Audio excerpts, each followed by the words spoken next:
Welcome to another SFCC Convocation. Welcome to the 2018 SFCC Fall Convocation. Now, before we get started, just if I could have everybody's attention, SFCC family, if I could have your attention, please. Everybody in the back, I just want to congratulate you because you all have won a very special prize. You have all been pre-selected.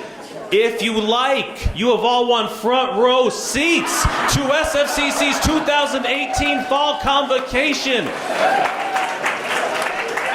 Street value for these seats are $200 each. So if you want them, I recommend coming on up here right now and getting them while they're hot.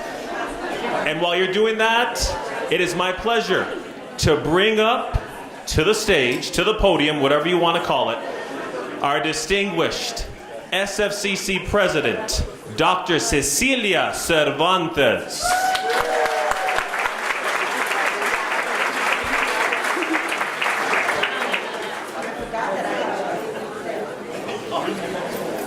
Can you hear me? Yes? Okay, I don't have to stand here.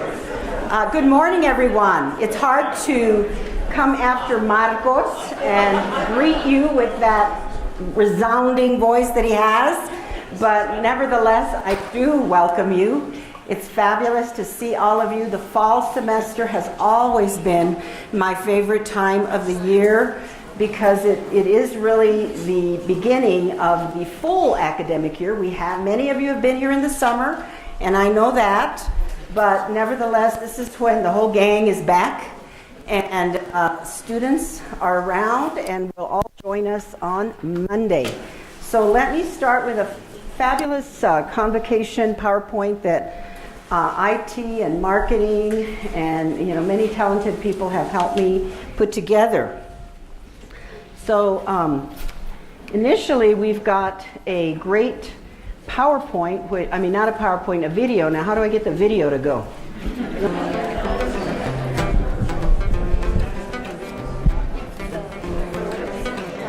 Be a little louder.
Teresa.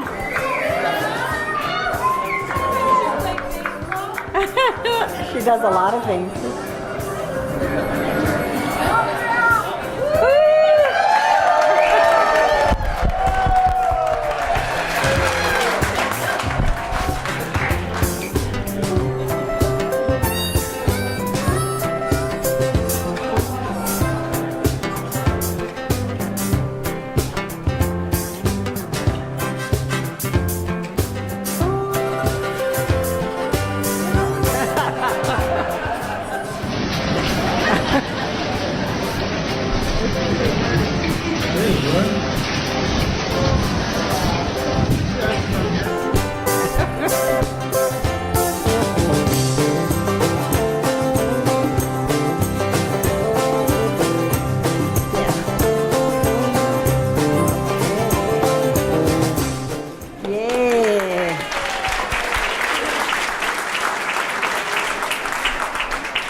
No.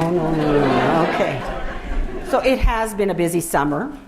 And as you saw by the video, some of the highlights during the summer And then there was some other things that were going on, but regarding that video, some things that were not captured including that Todd Lovato sang the national anthem at the Fuegos game. It was fantastic. It was so good. Maybe you should sing it at commencement. You just did such a great job. The beautiful fashions that Ezra and our fashion design students created that were modeled at Midtown campus were outstanding. Beautiful, beautiful. Yes. And thanks to Dobby, who hauled the tiny house to Midtown campus, and also special thanks to Todd for close coordination with the city and all the staff and representatives of Santa Fe Community College who were at Midtown campus in July. And we'll have another event this Friday coming up on the 17th. In conjunction with a movie that will be screened, Aventurera, we're also going to have Dr. Lovato again talking about the history of Mexico. We're going to have Carlos Rovelo, who is an adjunct in continuing ed, who's going to do the history of chocolate and also do chocolate tasting and more chalk art. So those are a few of the things that we'll be adding to the city's screening of the movie Aventurera, the 17th at the Midtown campus. We're partnering with the city to keep the campus alive as they begin planning the redesign of the Midtown campus and the opening up of that area, connecting it better to the community. The other thing I wanted to mention is that after that July 23rd deluge of water and rain and hail, many of us were kind of stranded. I was in the car for about 20 minutes because it was hailing so hard, and others were stranded in cars or in the building. And then at about 7 o'clock, the maintenance staff had to come in and clear drains to stop the flooding because all the branches and leaves, filled up the drains. So the 400 wing was especially full of water that evening. So they came about 7 and stayed until 11:45 that night to clear out water and clear drains. Thank you. Thank you. And some of the custodial staff joined the maintenance staff to help clean up and had to stay for several days outdoors because it really did make a mess. We needed the water, but I guess it came down so hard that made it a challenge. So thanks to all for helping us keep our campus beautiful and safe and protecting everything that we have on the campus. Before I go any further, she's sitting right here, and I wanted to greet Dr. Martha Romero, one of the members of our governing board, who's joining us this morning. Glad to have you here, Dr. Romero. And I know that Linda Siegel was going to join us. Are you here yet, Linda? She said she was on her way. Any other governing board members here that are hiding that I don't see you? Okay. They may join us a little bit later. So the other things I was going to mention in terms of the summer, we've had a lot of meetings and getting ready for the year and for our work with the legislature. Mark Valenzuela is the new principal analyst for the Legislative Finance Committee, and he came on campus about 2 weeks ago to get to know our campus, to get to know our programs. So we met with him and in the President's Conference Room for maybe half an hour, and then he toured. And thanks to Barbara Griego for putting that together. He was amazed at our campus and all that we have available for our students in the community. We had the ground staff doing beautiful work on the campus, keeping it vibrant. I had never seen those flowers, which are called, what are they called? Somebody told me. Red hot pokers. And the hummingbirds and the little finches and the bees loved those red hot pokers, and so did I. And we'll get to some of the rest that has been going on. Oh, I did want to mention that last week, Nick Tellez, myself, and Henry Miñardo went to the Capitol hearing that were held by the Legislative Finance Committee here in Santa Fe. So we were preparing for the capital funding that we're requesting. So we did a lot of those meetings during the summer, but happy to prepare for the fall and the year to come. And in addition to work, we also had fun in that I got to stay closer to home this summer and experienced a Santa Fe summer. Various family members came to visit and enjoy Santa Fe with me and my husband. So my niece and her family is on the left. My grandsons and my son and his wife came, and of course we had to take them to Meow Wolf. You know, the grandkids are 11 and 7, and they had to go to Meow Wolf, and so I got to go into the refrigerator, but not the dryer. Although I did climb through the fireplace, and I did enjoy the bandstand this summer. So there you see Chris Abeta and Lumbre y Sol. And I went to a couple of concerts, so they were a lot of fun. Saw different friends there and welcome Linda Siegel. I told them you were coming. Good to have you. Thanks for coming. So, you know, besides the work that we do here, the interactions that we have at the college, it's fun to get to know each other as people who enjoy Santa Fe, enjoy other things during the summer.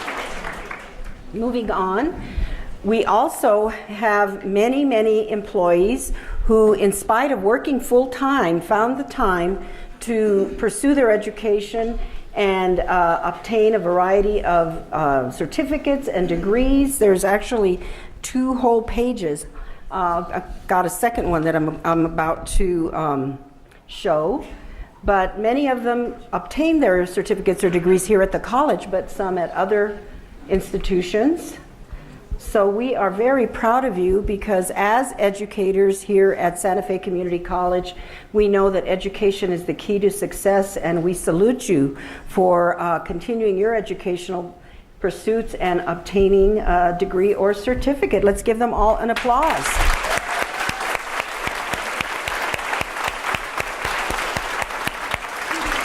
We did our best to identify those individuals who did get their certificates or degrees that were shown up here. Is there anybody else that got their degree or certificate that we didn't know about?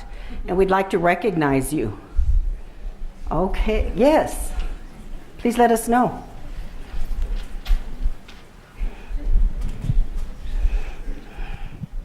Hi, I'm Annabelle Black Delphine, and I finished a PhD in early childhood education.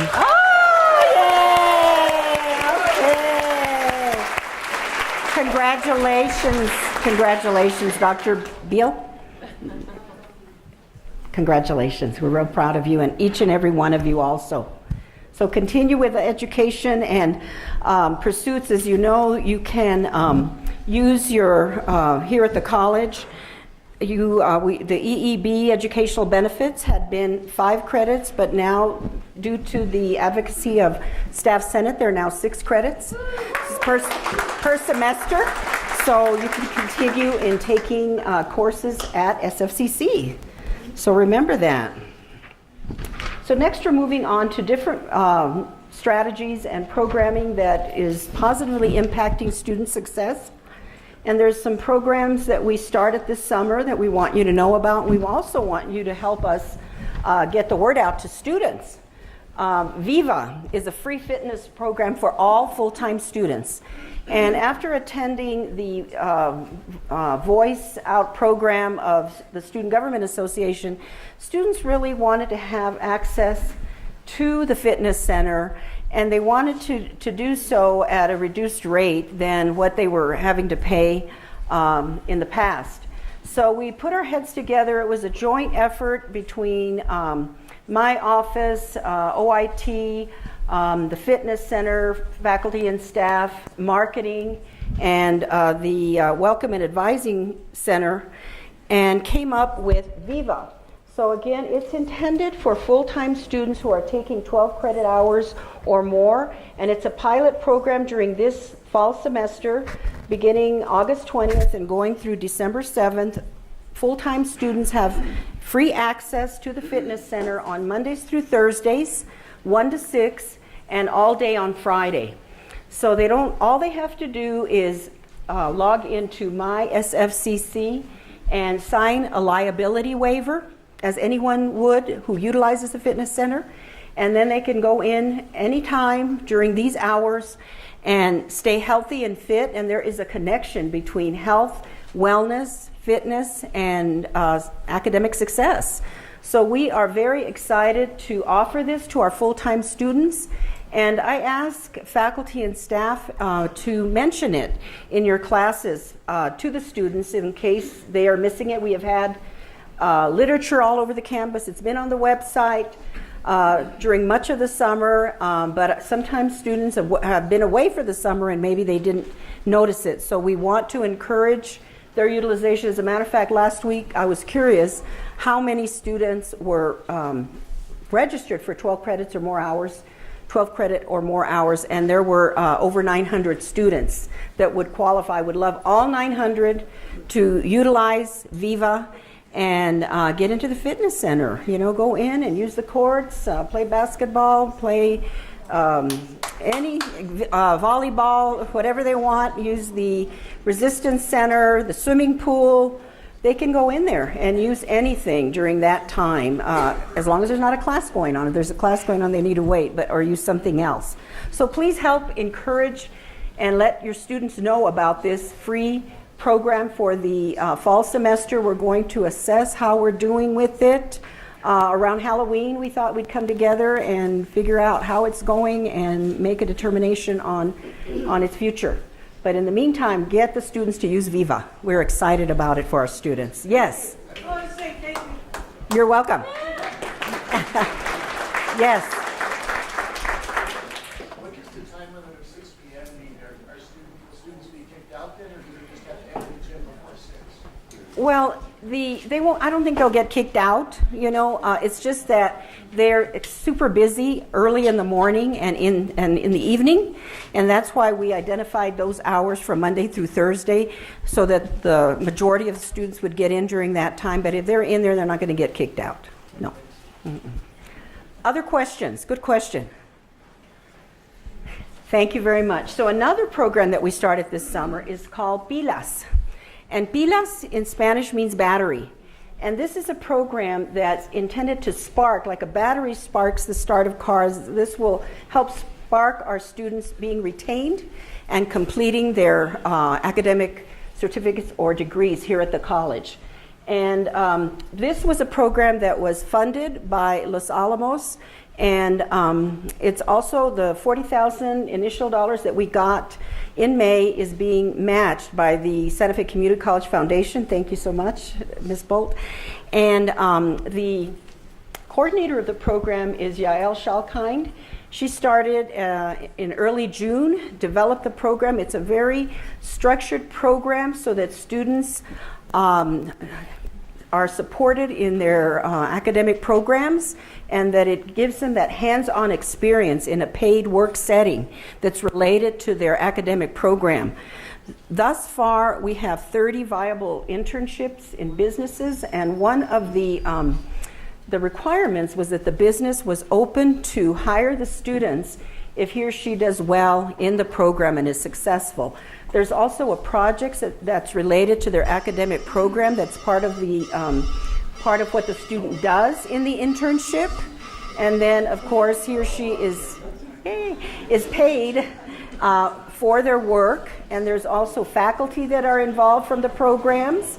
And some of the programs that we have include greenhouse management that are participating, controlled environment agriculture, water treatment, engineering, information systems and computer science, media arts, and I think I mentioned water treatment, engineering, as well as business administration. So those are some of the programs. Again, there's 30 internships, and thus far there are, I'm trying to find how many students, I think there were 18 students that were actually placed. So there was some openings, and Yael is working with to identify other students and working with the faculty. So it's, again, a program that is intended to support student retention and student success by showing that connection between their program and the world of work. So we're excited about this one. If you have any questions or have an idea regarding an internship, you can call Yael at extension 1418. She is available to assist. She is really making Pilas successful. So help us with BLAS and getting the word out to students. Another thing that occurred this summer is that we updated our planetarium projector, and that was an effort that we partnered with Los Alamos Pajarito Environmental and Nature Center and the college foundation. So we got, as I said, the state-of-the-art projector, which is on the bottom one. The older one is up on top. So the retired projector is on display outside the planetarium. It's very interesting to compare it. And Palm helped us refresh the auditorium. There were holes in the wall due to taking out the old projector. And so the renewed projector is now available for tours, for classes, and it pairs very nicely with our Science on a Sphere in terms of what it provides for the community, for our students, and for the public schools. So we're excited, and thank you to Lenny for helping us with that also. Thank you so much, Dr. Gans.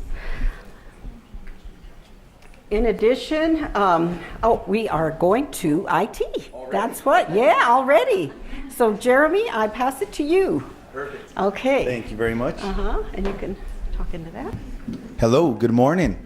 It's lovely to be with you all this morning. So I don't have a whole lot of time. I'm going to jump right into it and introduce the OIT leadership team, or reintroduce the OIT leadership team. I'm incredibly lucky as the CIO, and I believe this college is incredibly lucky to have such a group that has the dedication and passion they have towards our mission, student success, and supporting all of us towards our mission and accomplishing that. So thank you to the OIT leadership team for all their hard work and dedication to Santa Fe Community College.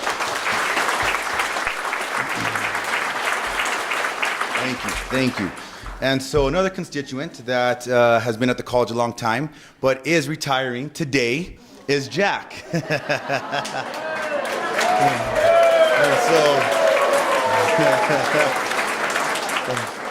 So yes, I am sad to see Jack leave. However, yes, Sarah did design this graphic for us. Great work. Thank you very much, Sarah and NPR. So he wasted no time. I wanted to have a retirement party and do the whole carrot cupcakes and all that, but we're not going to be able to. But there are a lot of memories with Jack, and so here are a few I wanted to highlight. That one time, he's protesting with the DACA students in the rally we had outside. Of course, Jack was there. And then we can't forget the Gerald Clay Memorial Tournament. He was the only one high enough to block Patrick on those shots, and gave the rest of us a fighting chance. And so, thank you, Jack, for that one. What other memories? Oh yeah, the ping pong tournament. I remember that. Jack, could give Forrest Gump competition on that ping pong table. And then we can't forget the time he photobombed Bernie Sanders inside of the fitness center here at Santa Fe Community College. And so, farewell to Jack. So as Jack leaves, we do have a mission to continue, and that's collaboration, communication internally for employees. So there is a new SFCC intranet launching today. Will it be called Jack? Will it be called Jill? Will it be called Zobra? I don't know. You decide. So there is going to be a Name Your Intranet starts today. And on the intranet, there's going to be a place where you can submit the name that you would like to name our new intranet. And once we select the finalists, along with the Technology Advisory Committee, we're going to have a poll, and we're going to come up with a final winner for the name. There's going to be prizes for first and second place. Thank you to the foundation for that. And so please, when you go into the intranet, take the time to help us name our new intranet. And I've seen some cool names. If you go do a Google search, there's some pretty creative ones out there. And so I look forward to see what comes forward. And so there's many functions for this new tool that we're going to have that's going to help SFCC internally. But some of the primary is to collaborate and communicate with committee members and departments. And so there's a lot of great collaboration tools and functionality inside the new intranet. Internal job postings are going to live there, as well as other employee announcements that used to be in Jack, and employee documents that also resided in Jack are also going to be there. Another great feature of this is going to be process automation and taking some of our manual processes and automating them. The PAN is an example of one of those, and we've got many others that we're going to allow workflow through technology systems that help us be a little more efficient in some of the manual paperwork processes that we have within SFCC.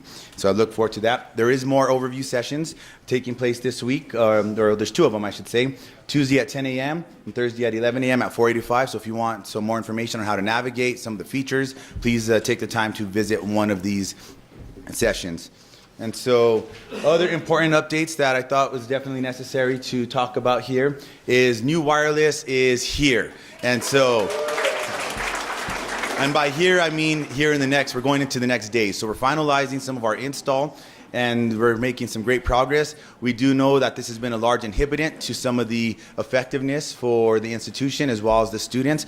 As we look at electronic books and other research that needs to be done on the internet, we got to make sure the students have the accessibility to the internet that they need. And so this wireless is going to definitely enhance the coverage, enhance the functionality, and enhance the security as we provide the service to our employees, students, and community members. So we're very happy to see that. More updates to come. We'll have definitely a launch communication once we go live, but we are very, very close on that.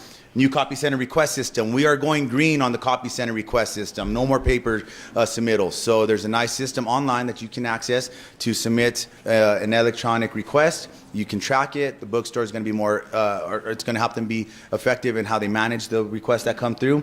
And then electronic to petition to graduate. Electronic petition to graduate is also live. So students are now completing an electronic petition to graduate. And there is some workflow behind it for a couple of the pilot programs that we're using, but that is a big win, I think, for us to be able to manage these petitions to graduate.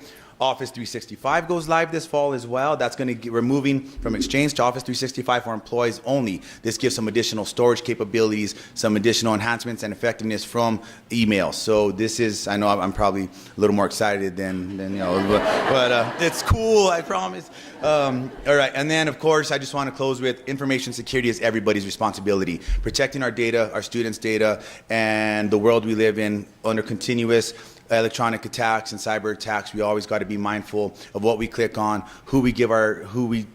that we should not give our passwords to or share our credentials, and just standard information cybersecurity practices that we always want to pay attention to. That's help us help OIT protect our data and our community. And we got some more sessions if you look at the agenda for Convocation on cybersecurity and best practices. So thank you all, and I hope you enjoy your Monday.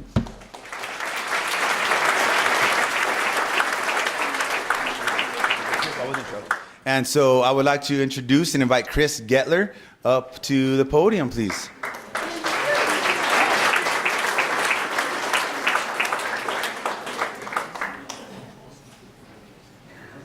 Good morning, everybody. How's everybody doing? I'm Chris, by the way. That's nice. So yes, for those of you who don't know me, my name is Chris Gettler. I'm the Safety and Security Manager here at the Santa Fe Community College. To my left here is Noe Villarreal. I had to ask him how to say that again this morning, so I didn't butcher it. Farther than that is our Campus Security Supervisor, Cammie Barney.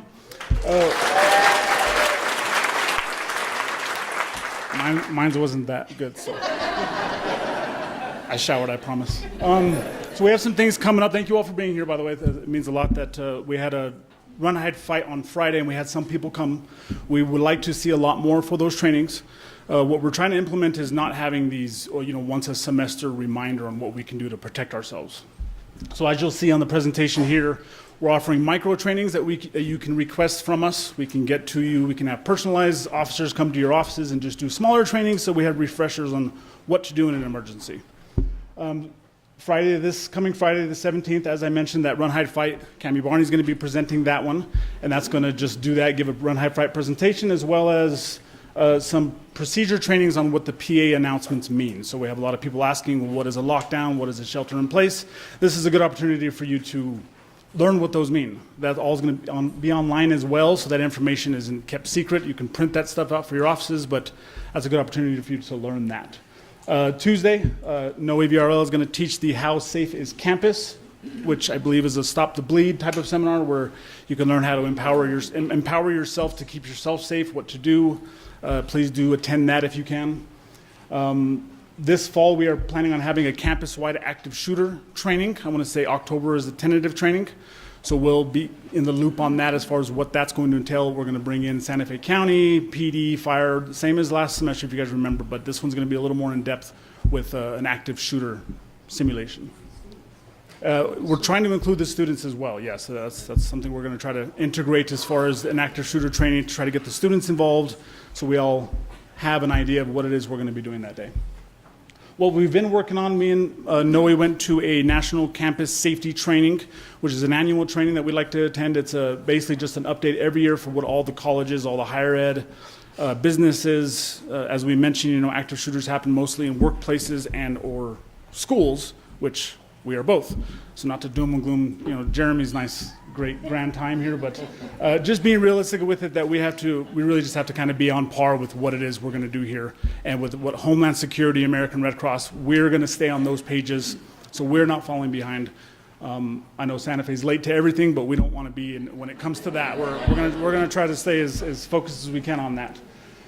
Micro training, as I mentioned, I can't emphasize that enough. It's twofold. It's good for you to know what it is you need to do in an emergency situation, but it's good for us to stay refreshed constantly. So unfortunately, I couldn't get a lot of the officers here. They're out patrolling right now. They work graveyards. They work 24/7, but we're going to have officers going around and refreshing themselves on what it is they need to do, because you're as important to us as we are to you. We need you guys to know exactly what to do because we're going to be in it with you. We're going to figure it out. It won't happen, but we're going to figure it out. You've seen around campus, there's some closures around campus as far as entrances and exits. We do appreciate your patience on that. There might be more of those. One of the main things they're recommending is that we just eliminate how people are getting into the building. So thank you for your patience with that so far. Incident command is going to be happening this fall. We have 2 incident command centers that we're going to be integrating. OIT has been very helpful in helping us integrate that. It's going to be a whole system for if in case an emergency does happen, we have a centralized station to handle the situation. Again, Thursday, August 16th, Behavioral Intervention Team, which is a team we have here with several faculty and staff members around campus that deal with just that. Problems that students may be having, employees may be having that we can address. It's a great team to have. It's something that we definitely want to expand on, but for now, that's what we're doing. So, other than that, thank you all again for being here. If you have questions, you know where our office is at. Our office is at the front main entrance. Our phone number's everywhere. We're always available. And I guess on that, we'll introduce our Executive Director of HR, Terrence Donaldson. Thank you.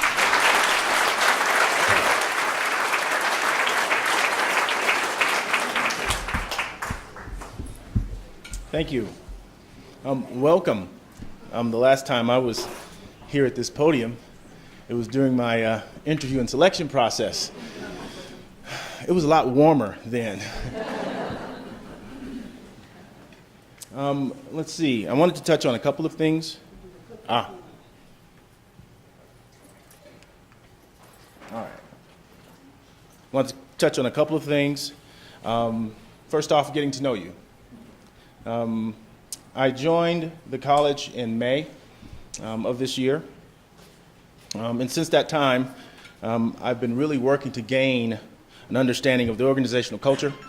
First off, through its people, as well as its beautiful physical environment. In addition to that, gaining an understanding of how things are done and how things get done around here through components of the culture that I call the 5 Ps. Policies, procedures, programs, processes, and practices. And as a result of this, that is a mountain of information to take in.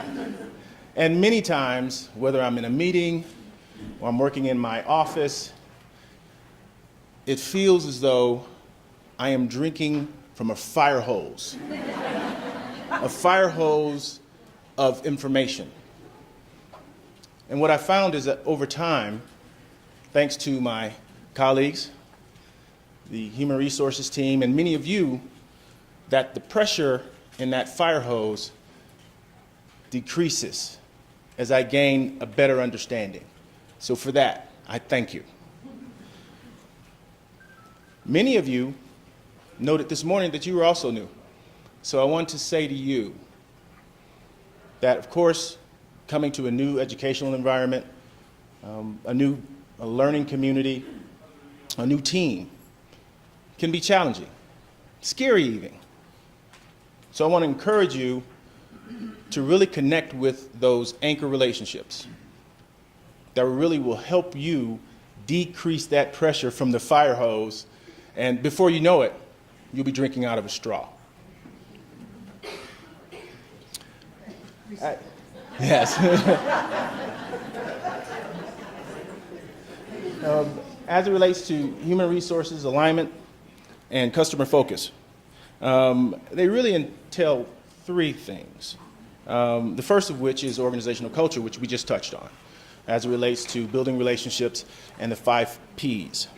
But in addition to that, there's a focus on customer focus as well as service delivery. And that entails obtaining feedback from the customer firsthand. Through team meetings, through leadership meetings, through departmental meetings, I had an opportunity to go and get frank, and very honest feedback. And that's a very, very important component. Received a lot of information around information consistency, around availability, data accuracy, as well as process efficiency. And those are the things that we as a team will be working towards in the upcoming months. In addition to that, HR alignment really focuses in on understanding the culture, getting an understanding of the culture, understanding the team, the services that are delivered by the team, and developing an effective action plan for better aligning human resources so that it can better meet the needs of the college. And there's a couple of areas of focus here. One of them is restructuring, in terms of ensuring that the HR organizational structure is one that is efficient and that can meet those needs. And to that end, we have a couple of vacant positions that we'll be looking to fill relatively soon. One of them is a compensation specialist, and the other is a training and development director. So we're really looking forward to getting those professionals in place so that they can have an impact on our environment. In addition to that, process improvement. We just touched on process efficiency and how important it is that we take a really good look at mapping processes to ensure that they're efficient and so that we can begin to decrease the time necessary to perform those processes. A couple of initiatives I want to touch on: compensation and human resources information systems. These are initiatives that you will see in the upcoming months that will be very, very important to us. First, I touched on hiring the comp specialist. That will be a key addition to our team, as well as conducting an internal comp analysis to really understand where we are now in terms of our current situation as it relates to comp and our competitiveness, as well as conducting an external comp analysis. Again, really taking a look at what do we need to do to attract as well as to retain talent for the college. Human resources information systems.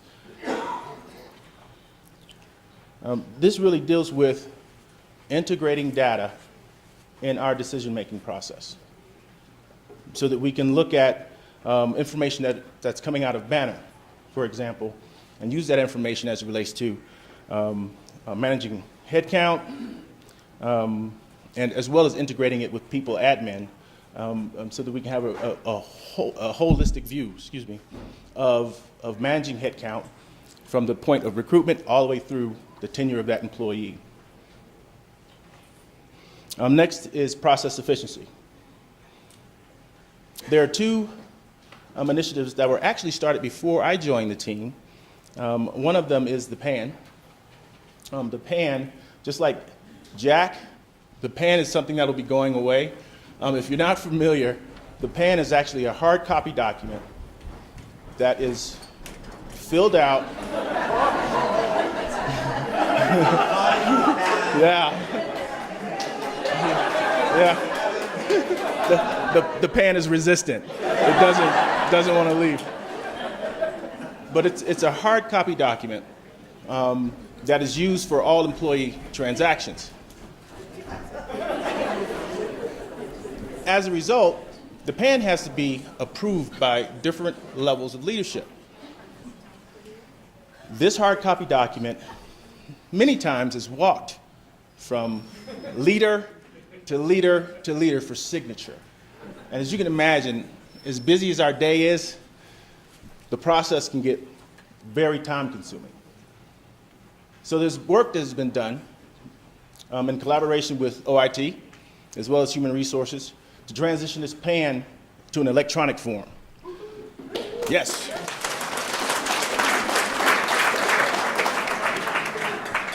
Did I just move that? How many times? Which way did I go? Okay, so it's just been clicking. I've been talking. Let me put this. So it's transitioned to an electronic form where it now can be forwarded and approved electronically so that we can track the timeline that's associated with the PAN. So the process itself will be much more effective and much faster. In addition to that, CARE is the collaborative annual employee review process. This is another initiative that was started before I joined the team, and I've had an opportunity to have some input since joining the team. This process is replacing the PMAT process, and I'm sure many of you are familiar with PMAT. This process has been streamlined, and it's much more effective. It's much more collaborative in terms of the employees working with leadership to agree upon goals and work towards obtaining those goals. For this process, one of the things is that it is Microsoft fillable. On the actual form itself, there are YouTube tutorials. So if there's a particular section that you have a question with, click on it and you will get information in terms of how to effectively fill out that section. Overall, there's been 2 training sessions completed so far during Convocation. I think there's another one tomorrow, I believe. So look forward to more information as it relates to CARE. And with that, I turn it back over to my chief and advisor, President Cervantes. Thank you, Terrence. Next, we have overview or an update regarding the presidential search, and Dr. Martha Romero, who is the board liaison to the search process. She's a former president of College of the Siskiyous in Northern California and has developed several leadership programs in California, and one community leadership program similar to Leadership Santa Fe. She continues as a leadership coach for various community colleges, and she's been a member of the Santa Fe Community College Governing Board since 2013. Please welcome Dr. Martha Romero.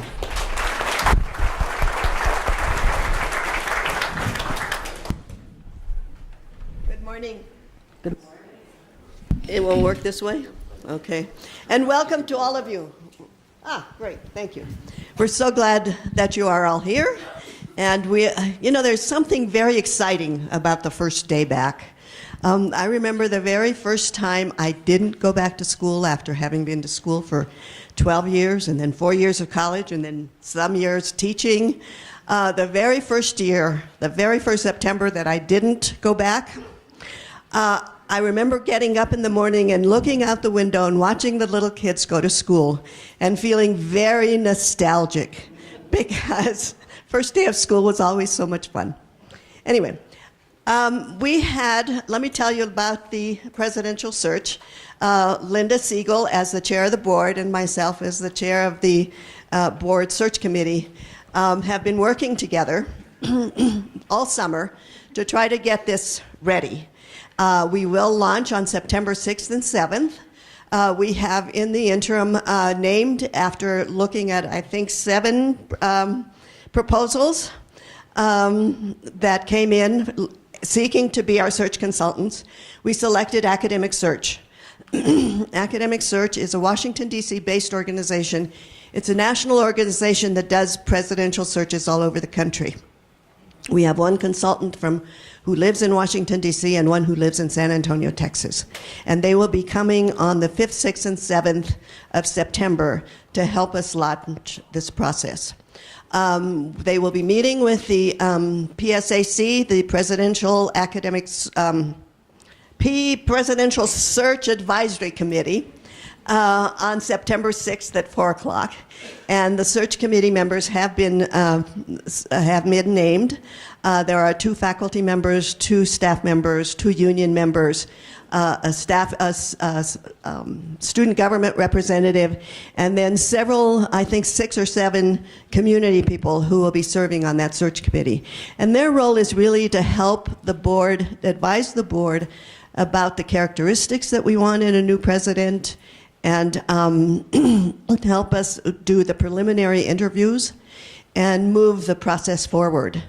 To that end, and this is really important, and I welcome all of you, and I hope all of you will participate, when the search consultants are here, they will have 5 what they call listening sessions.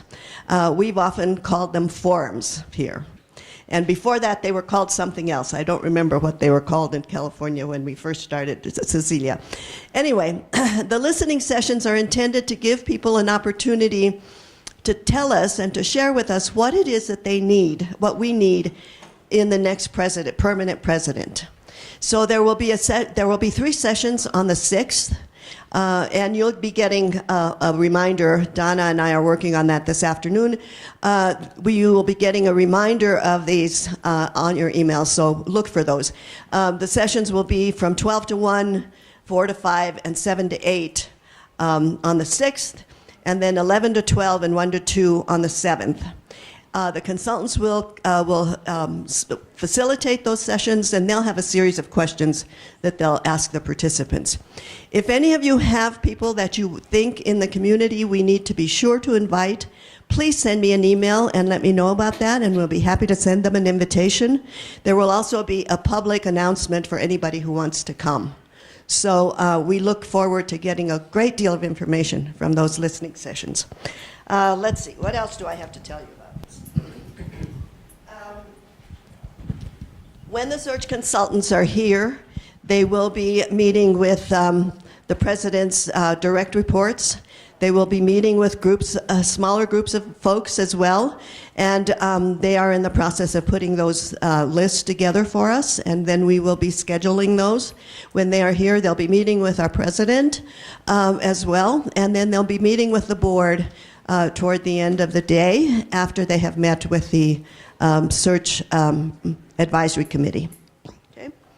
Let's see. Let me stop there and see if you have any questions. Yes? Since this is going to be open to the public, will this be open to some students as well to come to this? Yes. Anyone who is interested in attending the listening forums is welcome to attend.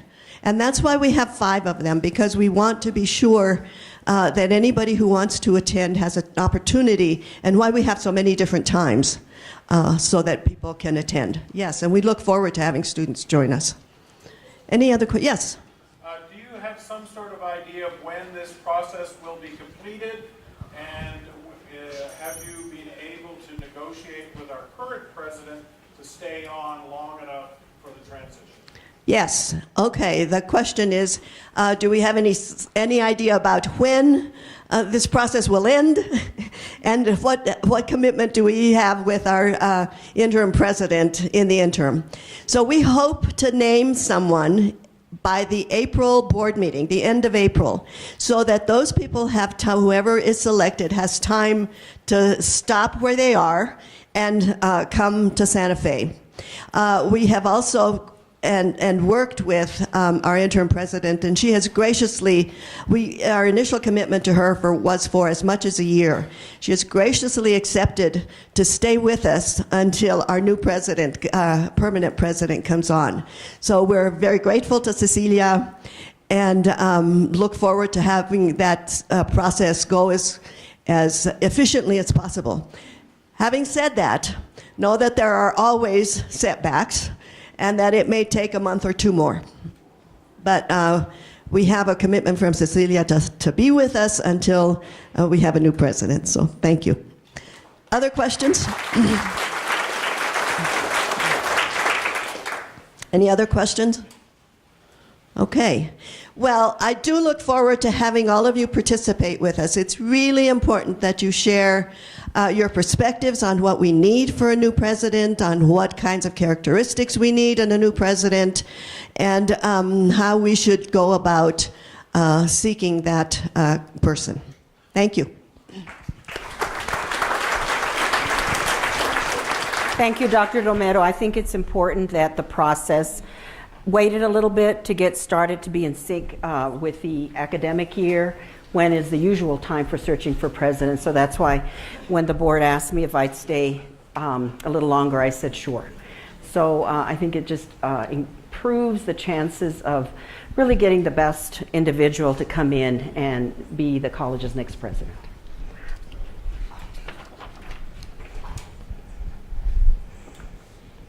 So I want to talk to you a little bit about our the 2008 bond elections. As we know, we just had a successful one in February and obtained $17 million in that local GO bond election. Thank you very much to all of you for supporting it, for voting, for getting your family and friends to vote. It makes a huge difference to have your participation and support, and the friends, family, neighbors, community members to get out and vote also. It is a huge difference. As you know, we won by a 77% plurality, so there was a lot of support for SFCC and our programs and services in February. Consequently, this is the committee that I named in order to assist me in monitoring the expenditure of the bond funds, so that we do so in a way that is true to what we promised the community. And there's a couple of folks missing. Let's see, there's Catherine Fox Ellert is on it, Jeremy Lovato, and Margaret Peters. And we've been meeting all summer. You know, initially we sold $9.5 million of the $17 million in bonds, and we received the money June 20th. So we started meeting right after that because I wanted their input on the phasing of the projects and the priorities of the projects, because this first bond or drawdown that we received in June, it's, as I said, $9.5 million, and a big chunk of that will go towards the Automotive Training Technology Center in order to support our automotive technology program.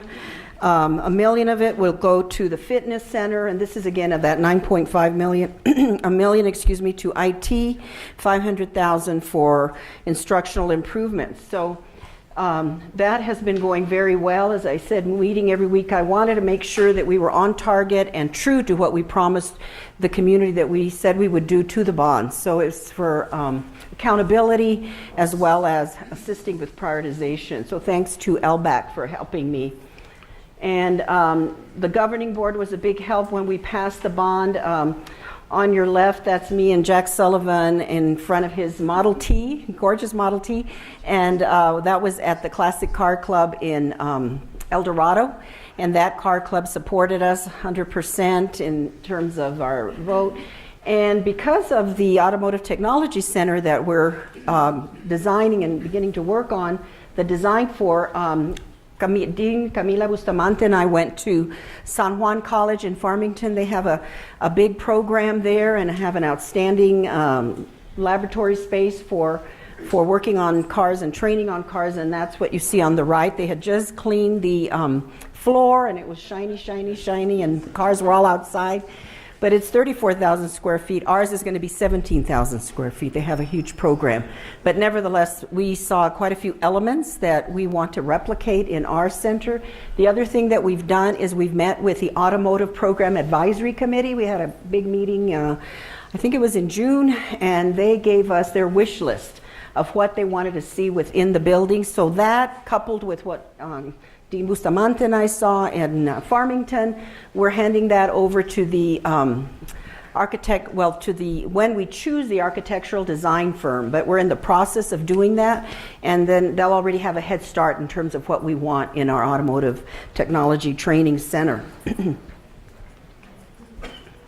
So some of the instructional and infrastructure funds will go towards completing the interior of the greenhouse. We used 2000, I think it was 14 bonds to build it, and it's huge and it's state of the art, but there's nothing inside of it because we ran out of money. So that's what we're using. That's what we're using our 18 local bond funds for the interior build out, for classroom furniture, for the vining system, and for fire protection.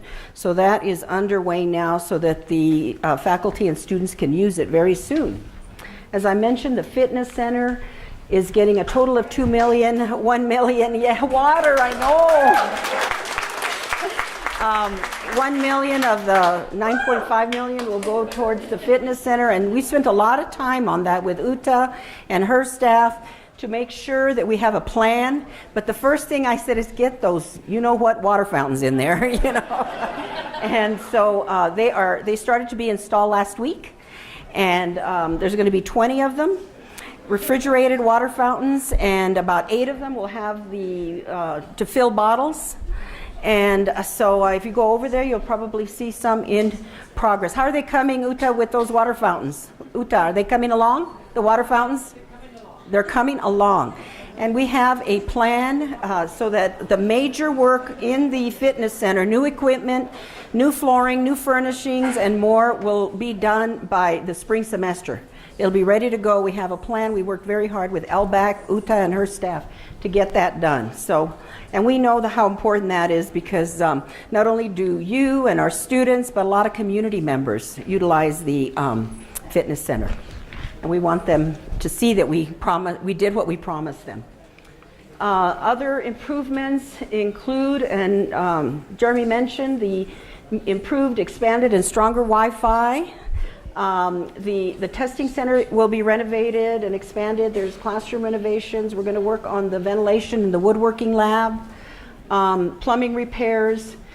We have a partnership with Workforce Solutions, the Northern Area Development Northern Area Workforce Development Board satellite office, so that they can be located on campus and provide more resources to our students and bring in new members of the community to get trained in many of our programs. So that will be happening beginning September 1.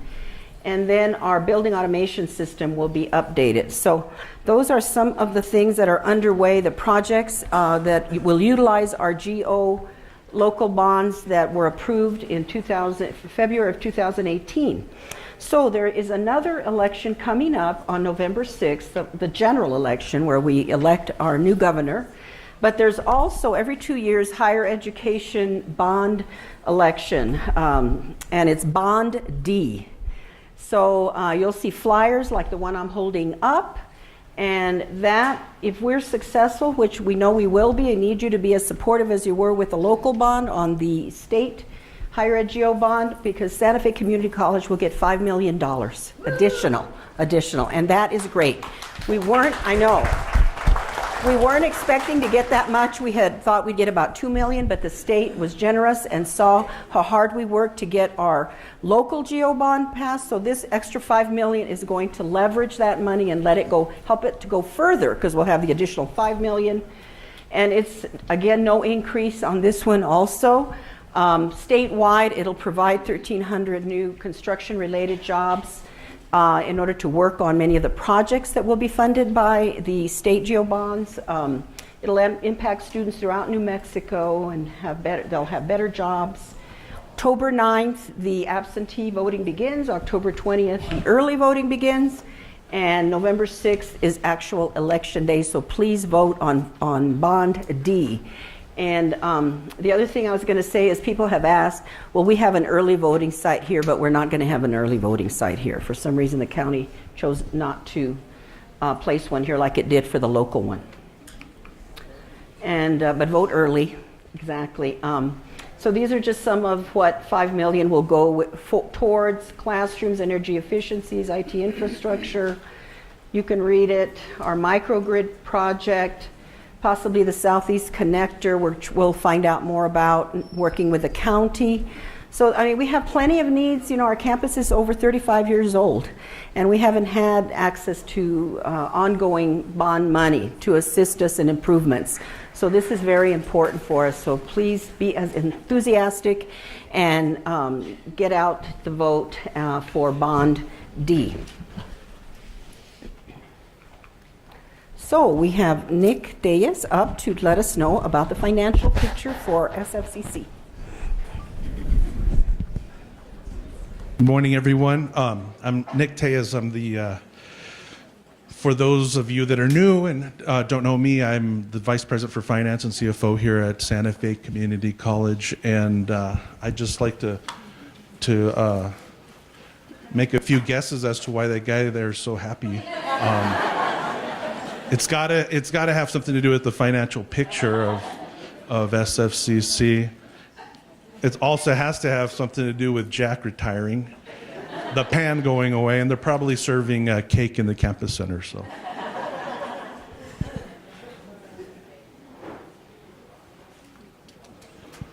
So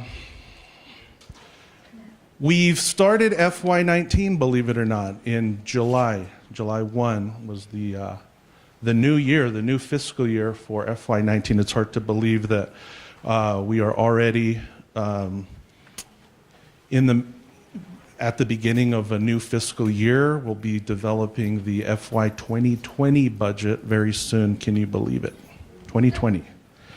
I remember when we were all fearing the year 2000, where all of the computers were going to go down and the world was going to end. But here we are, 2020, not too long away.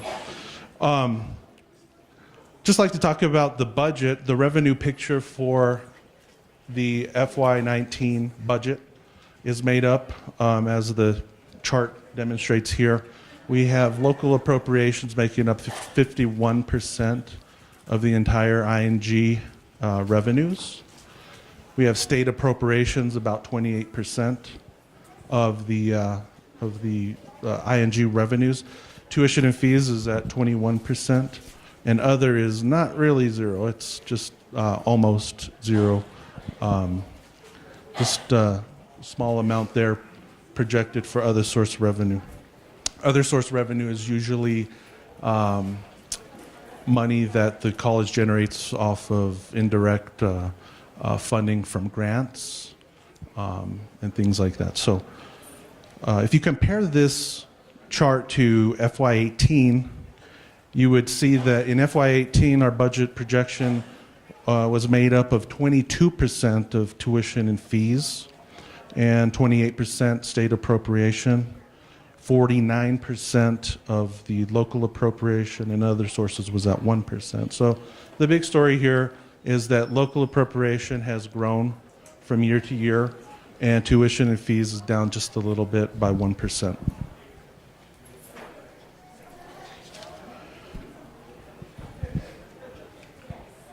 Our revenue history, looking back, the yellow bars there in the chart kind of show how the local appropriation has been kind of working throughout the past few years. In FY18, we had about $17.6 million in local appropriation. And that really exceeded our projection. The local economy here in Santa Fe has been doing good with new construction. That really affects that amount of funding to the college. In FY19, we project having about $200,000 more than last year, an amount of $17.8 million for local appropriation. The green bars represent the state appropriation. You can see in FY17 and 18, we had the budget cuts that were very challenging to the college. In FY19, we were able to receive an increase in the appropriation right around $500,000 from the state. So that's getting us back up to that level in FY15. Back in FY15, or I'm sorry, FY16, we had about $10.5 million in state appropriations, and now we're looking at this for FY19 about $9.9 million. So there's still room to make up there in that area. If you look at the breakdown of how we allocate expenses in our instruction in general budget, we have about 33% allocated to instruction, 8% to academic support, and student services is about 7%. Those three categories, I would say, are direct student-related funding, and that really makes up about 48% of the entire instruction in general budget.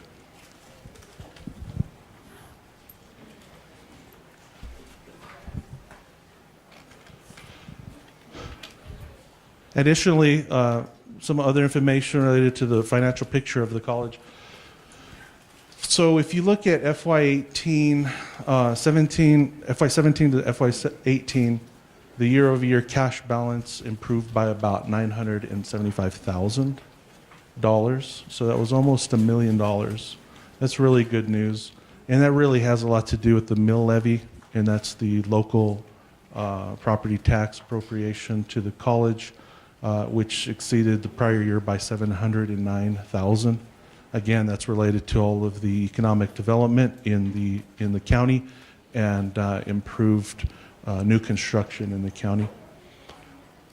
Every year we submit the HLC Composite Financial Index score, that's the CFI score, and in FY17 we were at 3.28. It was reduced down to 2.80. A lot of that has to do with a decrease in the TAC grant.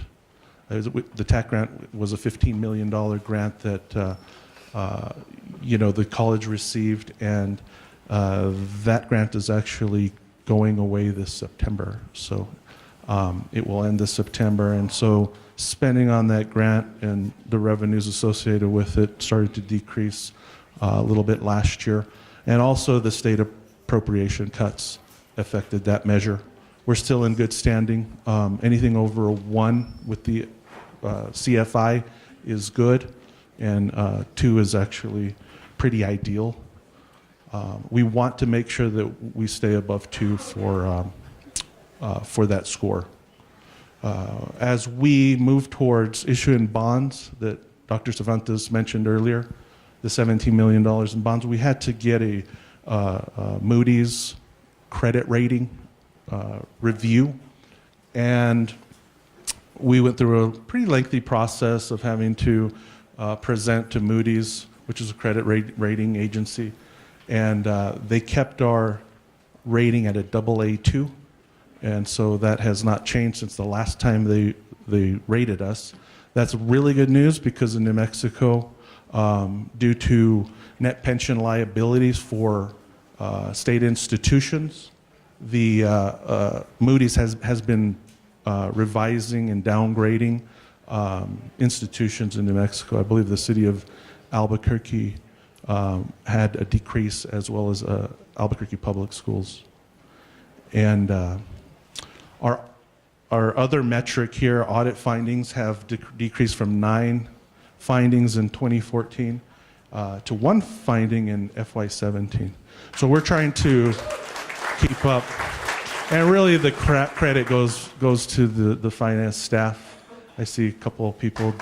If you could stand up real quick, just want to recognize you all. Finance department staff.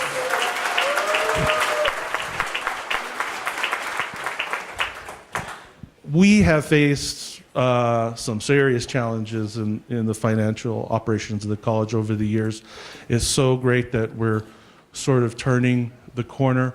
We're not where we want to be yet, but we're consistently moving closer and closer to getting the college on a structure, financial structure, that will prepare us for the future. I'd like to mention that we were able to achieve our FY18 KPIs, key performance indicators, and these 2 KPIs really were the primary ones. We were trying our best to increase cash balances by $500,000, which we achieved the $975,000 with everybody's help. So we exceeded that KPI, and then our other KPI is to maintain less than 2 audit findings for the year. So happy to be able to say we achieved our objectives there. The college has been working to propose some research and public service projects to the legislature. And Dr. Cervantes will talk a little bit about this and the process that moved us towards identifying these priorities. But we have the ERP, Enterprise Resource Planning Technology, as the number one RPSP project. And that would be $1.6 million to upgrade and improve our ERP, which is the essentially the entire software system that we use for finance, HR, all the different areas in student accounts and student information systems. And so we really need to upgrade that. There's a lot of products out there that can really revolutionize the way that we do things here at the college. The second RPSP project was Science Education Outreach at $133,000. Integrated Basic Education and Skills Training, that's IBEST at $151,000. And EMSI faculty recruitment and classroom upgrades. And I have to say that EMSI stands for Emergency Medical Services Institute. So we're asking for some of those upgrades in the amount of $110,000. We have our firstborn home visiting and training and technical assistance program where we would be asking for $150,000. And then engineering programs, the amount of $150,000. We'll continue, and I believe the legislature will continue funding the nursing program expansion at $254,000, and the New Mexico Small Business Development Center, that's SBDC, should continue to get their RPSP funding at $4.7 million. I was just going to add that I was interested in getting more college-wide input regarding which of the projects we should include in the priorities. So I formed an ad hoc RPSP advisory committee, and I want to thank those individuals who took the time to review all of the proposals and prioritize them.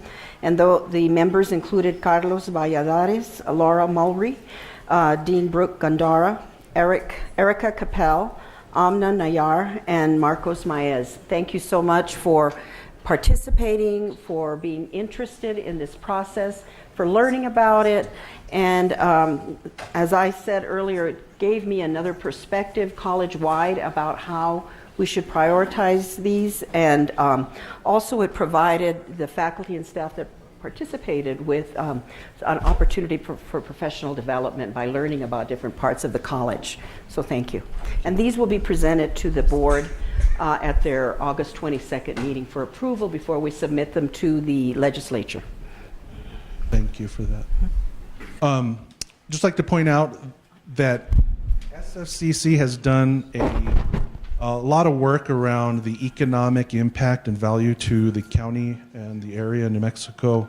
About a year ago, we worked with an advisor to identify some of the economic impacts that we have here at the college. So I'd encourage everybody to go to SFCC. There's the website down there on the bottom left-hand box. And at sfcc.edu/community impact. Online programs, right? So many of you know the economy is good. When the economy is good, many people have jobs, right? But they still has a need. Like if they could actually get an associate degree or certificate while they're working, their impact to the community, impact to their family, impact to their lives are greater. And so this is one of the things that we need to start thinking about in terms of transforming how we offer services to our community. And that's why 2.3 is important. There's 3 brand new goals under engaging employees in the workplace. 3.1 was recommended by Staff Senate. 3.3 was recommended by Faculty Senate. And 3.2 is a feedback we received from our annual employee satisfaction survey, right? So that's incorporated in there. And if you have any questions about each of these goals, come get me after the convocation is over, and I'm happy to talk to you, or just contact Julie Gallegos, our Director of Planning and Quality. 4.1, now Jeremy and I sort of talked about how can I talk about the ERP and what it is, right? So ERP is basically our student information systems that's also combined with our finance, HR, everything, right? And so it's important to invest in the right technology that is designed to help student success and improve operational effectiveness. Did I get that right, Jeremy? Close enough? All right. So basically we're saying, hey, let's make sure the banner is working for our students, or whatever banner replacement, if you decide to move away from banner or stick with banner. And let's make sure the system we have is going to help us become more efficient in helping our students.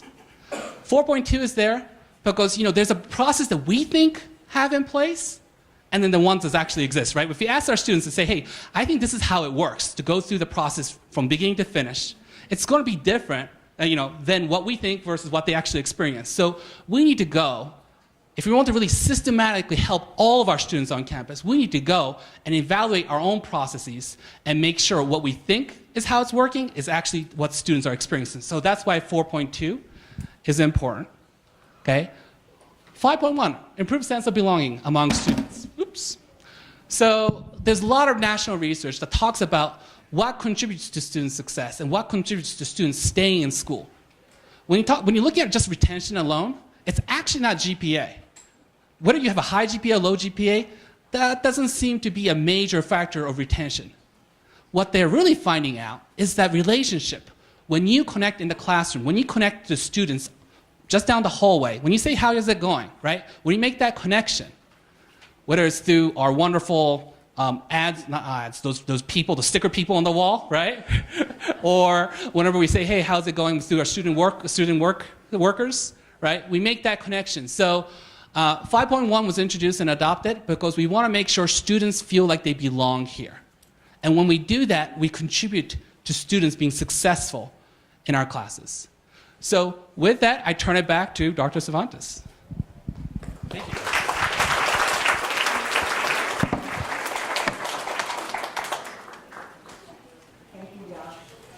I think it's so important for our strategic plan to maintain its relevance, to be alive, to be active and relevant to Santa Fe Community College so we can take it to another level and really continuously improve our college and the services to our students, the work we do together, just so critical. So I'm so glad that we had the retreat in May and that we had good participation by faculty, by staff, and by students.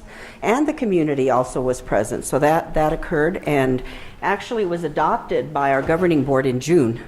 And now the process is underway to get the teams contributing and to actually implement the plan and make it successful. So thank you, Yash. Thank you to everyone who's contributed and who will contribute. So the next thing I want to talk about is kindness and key, and kindness is key. I keep trying to get away from that light, but I don't know. I'm not having some luck. It keeps shining on me when I'm over there. So kindness is key is an initiative that we adopted in the spring.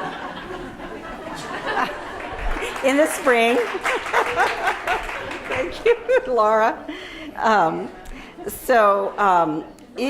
We joined with the city of Santa Fe and many others across the nation to add some kindness into our lives and the lives of our colleagues, the lives of our students. Kindness is Key was adopted by our governing board in the spring, and we're relaunching it this semester. So the way it works, and the reason she was holding up the box, is that those blue Kindness is Key boxes are going to be situated around the campus, and you'll be able to nominate someone who, and make their day, someone who has put a smile on your face, who has been kind to you, who has encouraged you to participate in the college and answered questions. Just, anything that comes under the heading of kindness. So it's another way to really, I think, convey that the Santa Fe Community College cares about each other, cares about our students, and then once the Kindness is Key nomination is filled out and put in the box, then the person that's nominated will receive, I guess, a key. Is that what they'll be, Camila? Yes. So smile, it's contagious. You know, I think there's another way that you could add to our Kindness is Key initiative, and that is by wearing your name tags, okay? I encourage you to wear your name tags because that way you are identified as someone who works and is an employee, a faculty or staff member at SFCC. I've already been told of instances where students have gone up to someone who is wearing their name tag and who, you know, the student then will say, I need to find this particular office, but I don't know where it is. Can you help me? And so then the staff member took the student to the office in order for her to get the help she needed. And then later on, that same student found him again and said, well, now I have to go to another office and get some form signed. Can you tell me where that office is, right? So then he took her to that office. So, I mean, our campus, when I first came, I was told it's kind of like a complete circle. If you keep walking, you'll get there, but I didn't know that, you know. And I know there's shortcuts that we can walk across the courtyard, etc., in order to find our way. So wear your name badges. Where is it? It's up here. It's really helpful to new employees, community members, students, to know that we work here and we can help them out. So I think I do have time to do our little role play. Okay, come on. And Marcos is going to be a student. Okay, and I am going to be I'm going to be somebody that works here. And we're going to just kind of role play in terms of, oh, I'd have to remember something. How we might be able to be a little more friendly, a little bit more helpful to our students, especially as the semester is starting. So we're just walking down the hall. Just a second. Let me get a little farther away. Okay, Marcos.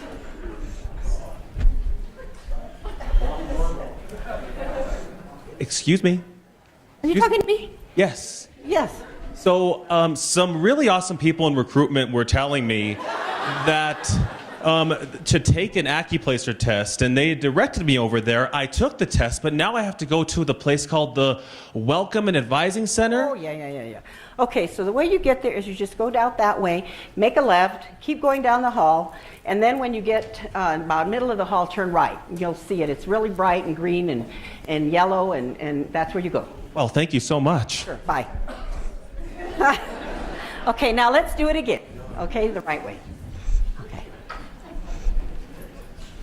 Hi, how are you? Hello, Doing well, welcome to the college. Well, thank you so much. So I just took the Accuplacer test, and now I was told to go to the Welcome and Advising Center to talk to one of your wonderful academic advisors. Could you guys, can you please direct me to where the Welcome and Advising Center is? What's your name? Pablo. Pablo.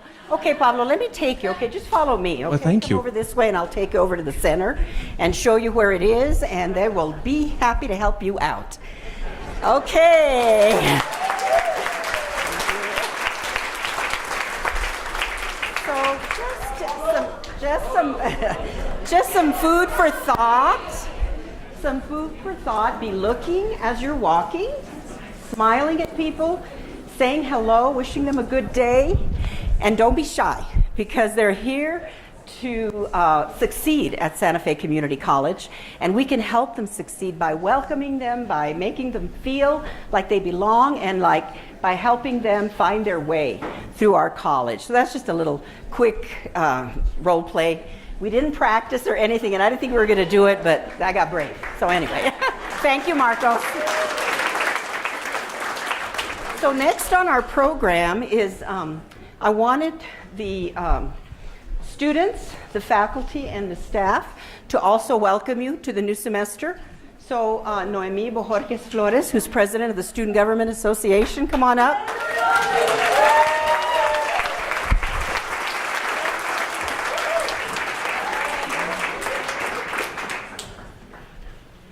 It's good to see you. Welcome back, Noemi. Thank you.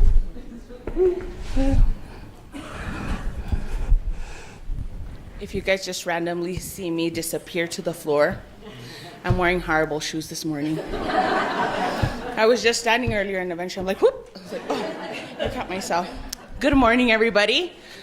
I am very excited to be here today. I know you guys are tired and want to get back to your jobs, right? I'm gonna get this because I'm hunching over. Well, I'm excited to start off. We are the first term to do 2 years in a row with SGA, and it's very exciting. Thank you. It's very exciting because we can continue to grow in many ways here at the community college, and I am looking forward for SGA and for instructors and administration to continue working together to make SFCC, continue making SFCC an amazing and welcoming place for our students. And you'll see me around a lot. We'll be doing a lot of outreach. Our advisors have done amazing work. We have new swag, which we will be using to spread the word about SGA and invite more students to our meetings. So we continue doing the work and we continue growing, and we are excited to count with every single one of you guys as you all can count with us. Thank you guys, and rock on to another semester, and let's keep pushing forward. Thank you. Thank you, President Bojorquez. And Zuby Wilson is going to welcome us on behalf of Faculty Senate.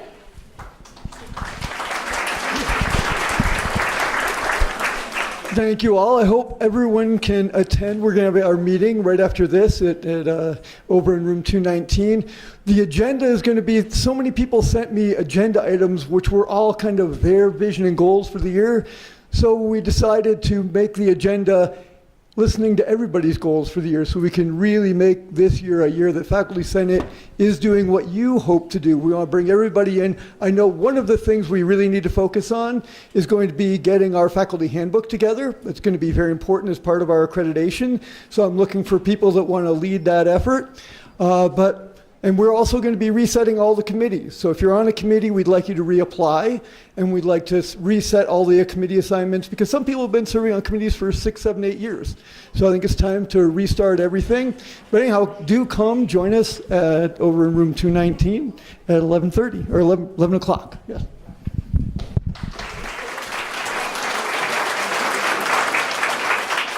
Next, Staff Senate, Megan and Jill. Hello, welcome to a new semester. So we wanted to highlight some of the things that Staff Senate has done in the last year for you. We got the employee education benefit increased to 6 credit hours so that you and your family could take potentially 2 courses. We had a subcommittee who worked on the new collaborative annual employee review, the new care form. We've been participating in the training, and we're assisting with the rollout.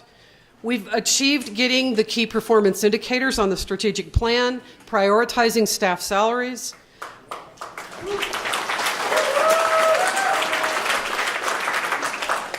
And we have a staff salary subcommittee that was impaneled under former President Grissom, continues to advocate for equitable salary solutions.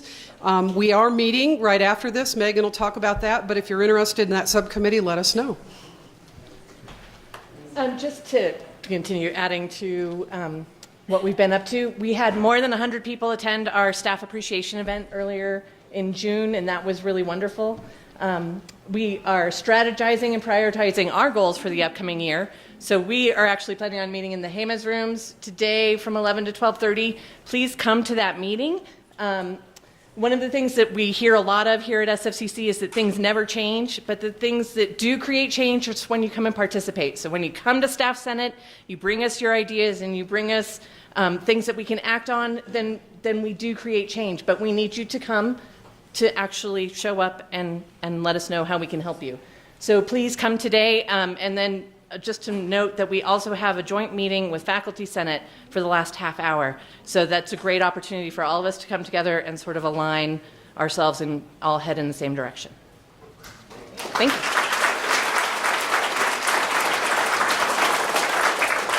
Thank you so much, Jill, and also Megan, co-chairs of Faculty Senate, Staff Senate. Sorry, I knew that. Staff sent it, and Zuby, faculty, sent it. Got that. So we also wanted to point out that we have some upcoming events. And later on, well, not today, Wednesday at 2 p.m., we have an ice cream social. So I invite everyone to go out to the courtyard and enjoy each other, ice cream, and the beautiful weather for summer. On Thursday, the 16th at 5:30, we'll have our adjunct faculty resource fair, dinner, and contract signing. So that'll be here in the Hemis rooms. On Friday, the 17th, and I mentioned this earlier, we'll be at the Midtown campus in support of the Spanish language night with the outdoor screening of the 1950 classic Aventurera. There'll be food trucks. Our food truck will be there, correct? Thank you so much, Culinary Arts. And entertainment is free at the Midtown campus bandstand. So a week from today, our semester begins, and we will be ready. And you'll have this week to finish getting ready, as well as training and meetings, planning.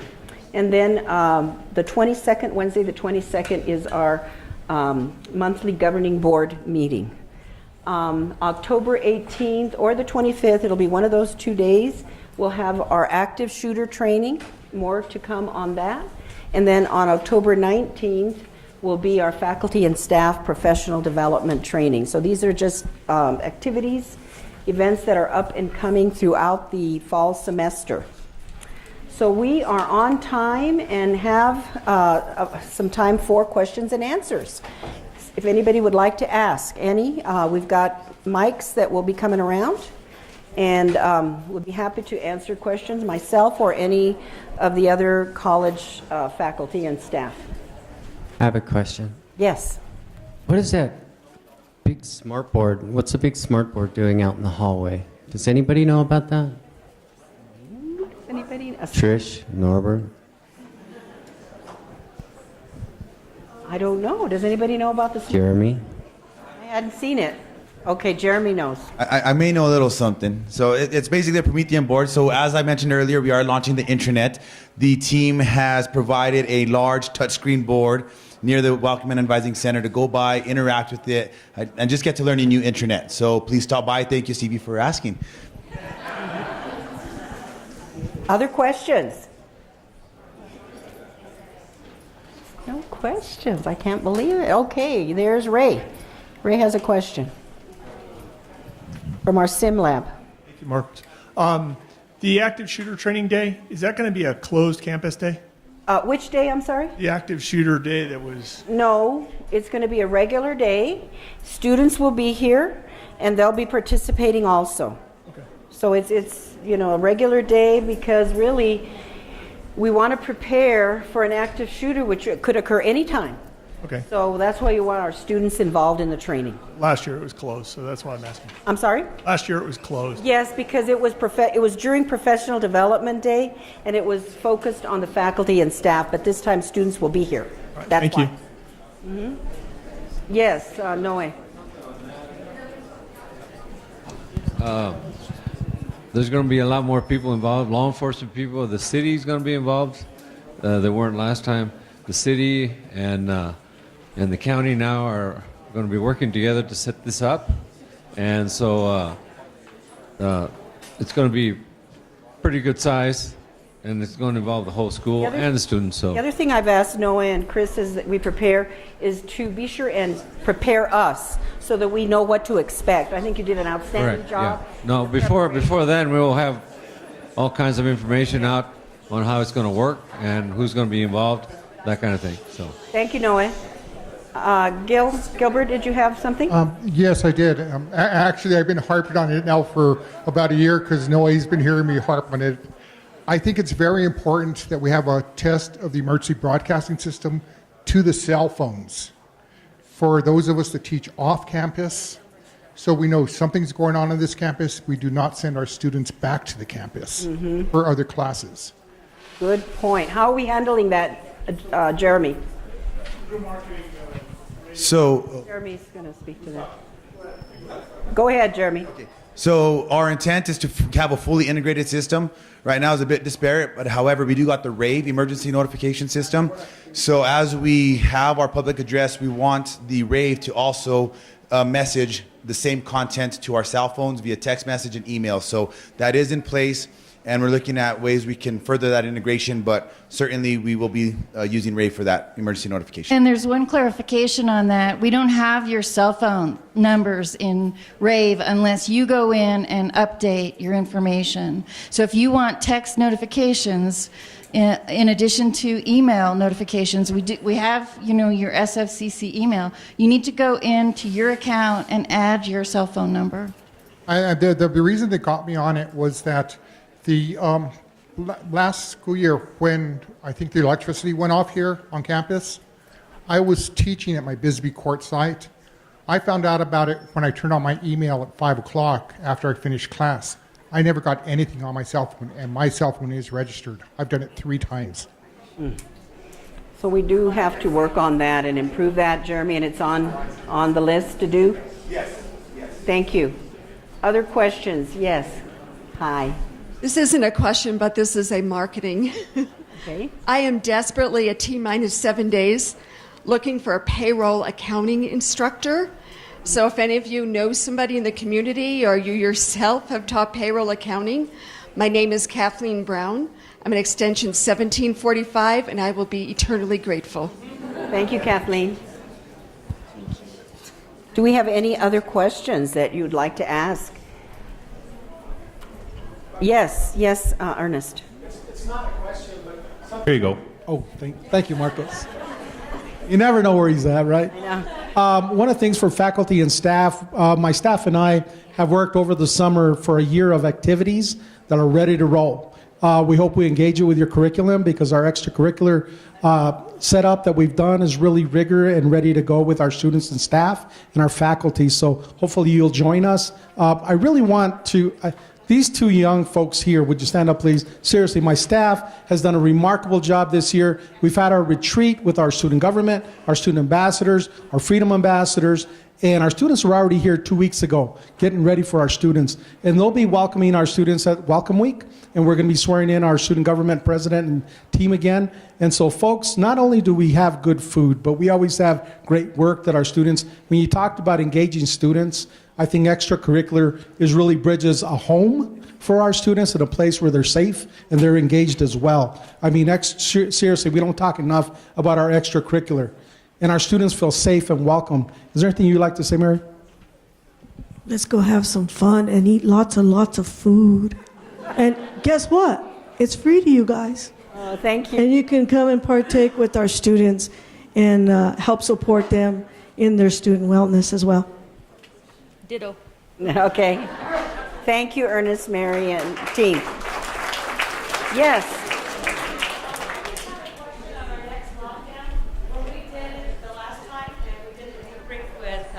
Everybody in the campus center.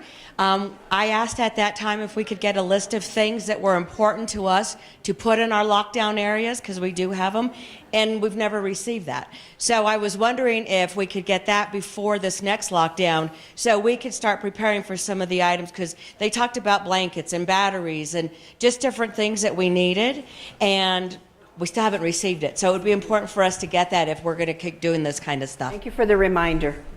Noah, can you do that, please? Get that? Okay. No, we're working on that kind of stuff. We're taking a lot of inventories too on